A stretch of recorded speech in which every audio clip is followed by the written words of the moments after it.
Hi, I'm Dr. Nick Meyer with Twin Cities Orthopedics. I'm one of the hand and upper extremity subspecialists. I operate essentially from the shoulder down to the fingertips. And we're going to talk about carpal tunnel syndrome today because it's one of the most common things we deal with on a daily basis. Carpal tunnel syndrome ultimately is a problem. There's just too much pressure on the nerve in the wrist. And so if you look at this little diagram here, essentially here's a cross section of the wrist. What happens is there are 9 different tendons and then one nerve that passed through the carpal tunnel. And the carpal tunnel is a small tunnel where it doesn't have any give. And so if there's too much pressure swelling within that tunnel, it pushes on the nerve. And just like if you sit on your leg funny or cause pressure elsewhere, that pressure on the nerve causes numbness, tingling, pain, and keeps people up at night. Common symptoms of carpal tunnel syndrome usually consist of 1 of 3 things. Usually it's numbness, tingling, or pain. Patients are often awoken at night with pain in the hand and wrist, sometimes extending all the way up to the shoulder and even into the neck. And so patients will often be awoken at night several times or wake up first thing in the morning and have to shake their arm over the edge of the bed to get the sensation back. What we'll typically see when we get to numbness is thumb, index, middle, and ring finger get numb, but usually not the small finger. And so when the small finger is spared, that's usually pretty diagnostic of carpal tunnel syndrome. Patients will often get numbness and tingling as they're driving for a distance, running a lawnmower, reading a newspaper or book. As their hand sits in that position, they get numb or tingly and find themselves having to shake their arm to get the sensation back. Another thing we'll see is patients drop dishes, drop papers easily. They don't realize that they've lost control. And even they'll be walking down the hall, drop papers, not realize it, look back, and 100 feet ago, they dropped papers they didn't even realize weren't in their hands anymore.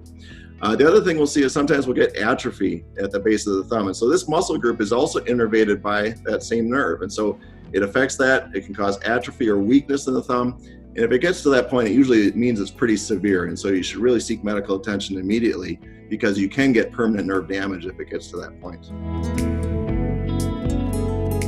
Carpal tunnel syndrome can really affect anyone. There's certainly a predilection as you age to developing carpal tunnel syndrome, but other conditions such as diabetes, thyroid problems, rheumatoid arthritis, obesity can make you more susceptible to carpal tunnel. Smoking is another thing that you can avoid, if you can avoid, makes you less likely to develop carpal tunnel syndrome. And there is a strong genetic component to developing carpal tunnel syndrome. So if your father, mother, or siblings have had carpal tunnel, you're more likely to get it yourself. We'll also see it during pregnancy. So women during pregnancy will often develop carpal tunnel syndrome. It usually resolves once the child is born, but they're more likely to have it later in life as well. The other common misconception is that you're going to get carpal tunnel syndrome if you're keying a lot. Certainly there was a study that most people think about 20, even 30 years ago that showed typing made you more likely to develop carpal tunnel syndrome. But a recent study actually in Sweden showed that the more you type, the less likely you were to have carpal tunnel syndrome. And so that's a common misconception. Certainly people that use a jackhammer, chainsaw, vibrational tools repetitively and forcefully are more likely to develop carpal tunnel syndrome, but it's not just keying that's going to cause it. The one thing I always mention to patients is just wearing a nighttime splint. And so what that splint does, it keeps your wrist in a nice neutral position so you're not bending the wrist. We all tend to curl up when we're sleeping, whether we know it or not, and that puts pressure on your nerve. And so by wearing a brace at night, it keeps the pressure off the nerve, more likely to help you with those nighttime symptoms and keep you sleeping through the night, and more likely to not have symptoms during the day because your nerve gets a good night's sleep just like you.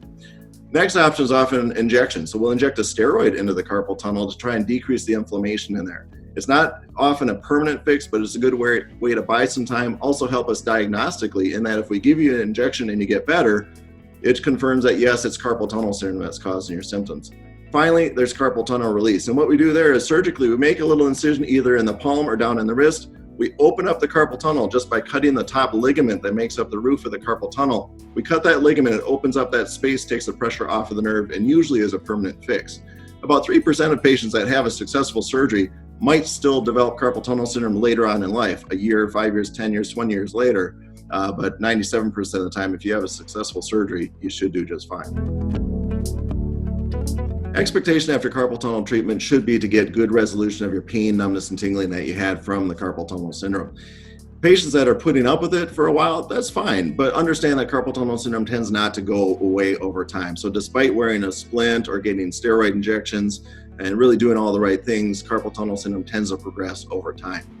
If you have surgery, what you should expect to get is good resolution of numbness, tingling, sleep better at night immediately after surgery, and really have a permanent fix. Although sometimes for more advanced cases, it takes a while for the nerve to fully heal.